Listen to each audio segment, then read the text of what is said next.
Der türkische Staat droht mit neuer Gewalt und neuen Morden gegen die kurdische Bevölkerung.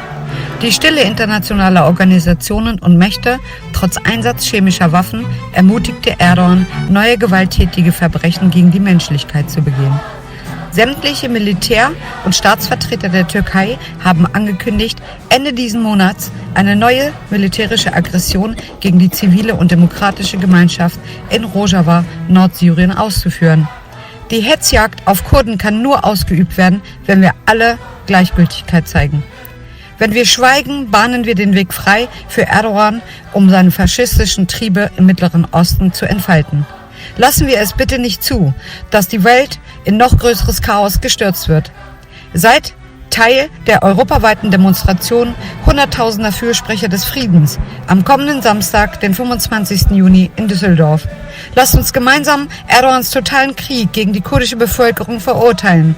Nimmt teil, bevor neue Massenmorde geschehen. Seid Teil der Bewegung mit Menschen, die endgültigen Frieden wünschen.